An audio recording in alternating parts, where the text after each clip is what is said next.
Welcome to the deep dive. We gather some really incredible sources, research papers, articles, amazing insights, and we basically pull out the best bits, the real gems, just for you. Yeah, we do the reading so you don't have to, kind of. Exactly. And today, oh, this is a big one.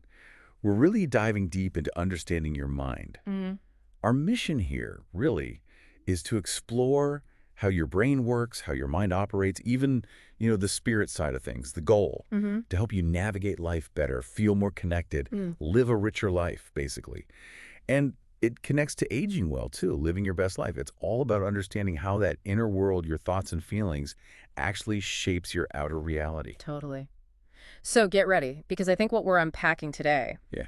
it might just give you a completely new way of looking at yourself and maybe the world, too. It really is a journey into self-discovery. We're focusing on how our internal landscape, our thoughts, emotions, and especially our relationships, how they profoundly shape, well, everything, our physical health, our psychological health. And the aim is to make it, comprehensive, definitely, but also really approachable, understandable, maybe even entertaining. We want you to really grasp how your mind functions day to day, not just in theory. Okay, let's kick things off with a story. It's really relatable and sets the scene perfectly.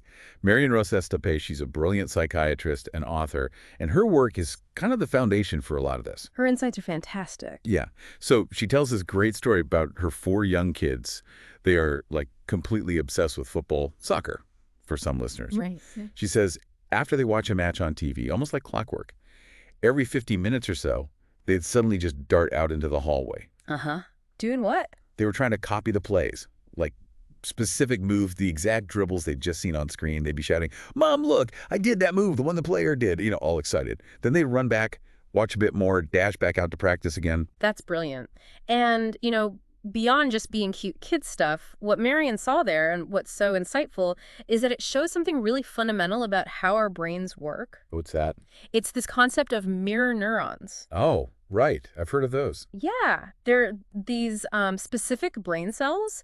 And the fascinating thing is they fire up not just when we do something ourselves, but also when we watch someone else do the exact same thing. So it's like our brains are kind of mimicking automatically. Exactly. It's like we're wired for empathy, for imitation. It's why, you might physically cringe if you see someone fall badly or feel a little phantom pain. Or why yawns are so contagious. Precisely. Our brains are designed to resonate with what we see and often replicate it.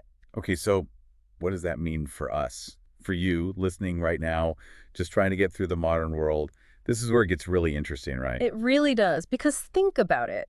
Think about the sheer volume of stuff we're constantly taking in, visually, auditorily, every single day. Oh, yeah, nonstop. The endless scrolling on social media, right? All the screens, phones, tablets, laptops, TVs.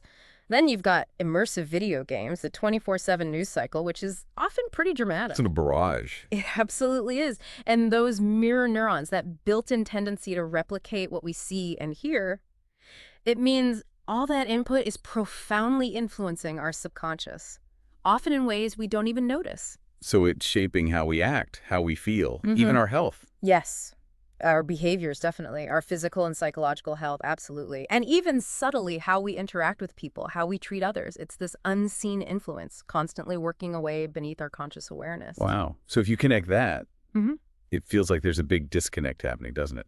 That's a critical point. We're living in this world saturated by screens, dominated by them, really. Right. And without maybe realizing it, we've sacrificed other crucial connections. Like what? Well, connection with nature, for one. That quiet, restorative power. Connection with just quiet contemplation, thinking deeply, even focused reading, like a physical book. It requires a different kind of attention. Yeah, it does. But maybe the biggest loss, the most crucial one, is genuine face-to-face connection with other people. In real life, not through a screen. Right. Which makes you think, if our brains learn by mirroring, what are we actually mirroring most of the time now? If it's all filtered images and curated online lives. Exactly. The feedback loop can get distorted, can't it? It's Right. a really important question for you to think about. And this leads to something really fundamental, something our sources just keep hammering home. The most important thing in life, maybe the core human need, is feeling loved. Yeah. And being able to love other people. It's foundational. But, and this is the crucial bit, Marian and others stress that connection, that love.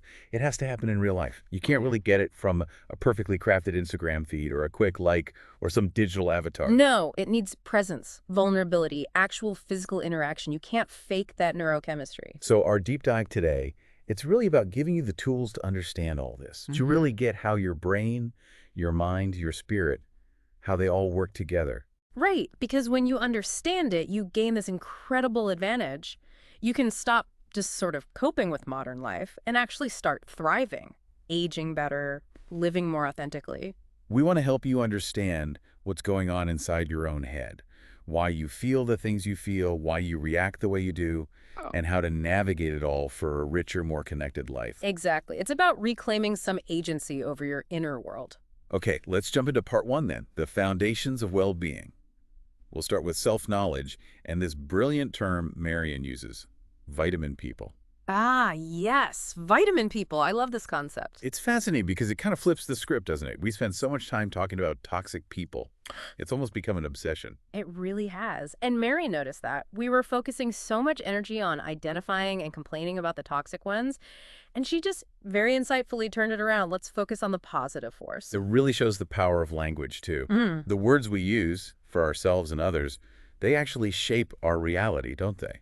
Absolutely. They shape our perception, even our biology. So instead of constantly labeling people toxic, which, as you said, isn't really her preferred way of putting it, the focus shifts, it becomes about understanding the effect certain people have on us. Okay, so who are these people? The ones who have a negative effect? They're the ones who, just by being around them, or sometimes even just by thinking about them, immediately put you into alert mode. That stress response kicks in. Right, like maybe certain in-laws or an ex-partner. Could be.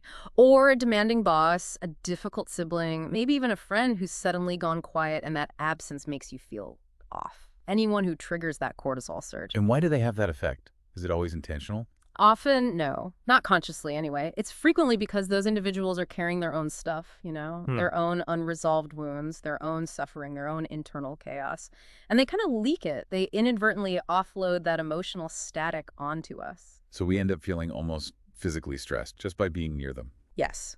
Physically intoxicated by cortisol, as Marian puts it, their internal noise becomes your internal noise. It's a real physiological reaction. Wow. Okay, so this leads to a really crucial point, doesn't it?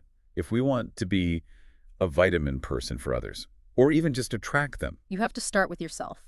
It's non-negotiable. You must first be well with yourself. That sounds simple, but it's probably quite deep. It is. It's not just some, feel-good saying. It's the absolute foundation for healthy relationships.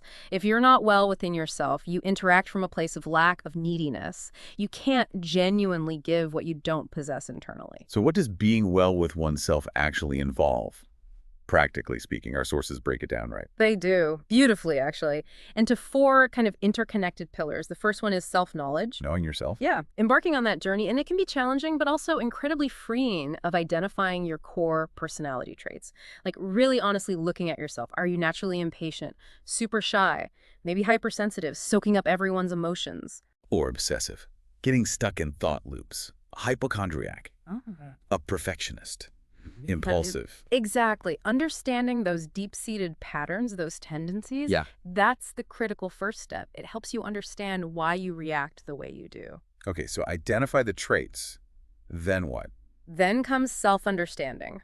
Once you see the traits, you start to comprehend how they play out in your life, why that situation makes you anxious or why this person rubs you the wrong way. It's like figuring out the instruction manual for yourself. And that brings relief, apparently. Immense relief. It's like, that's why I do that. It lets you step back from just reacting and gain some perspective. Makes sense. What's the third pillar? Self-acceptance.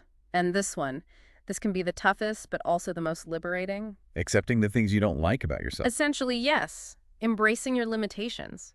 Recognizing there are things you just can't change about your past or even some aspects of your personality. Letting go of that constant internal battle against your flaws, your imperfections.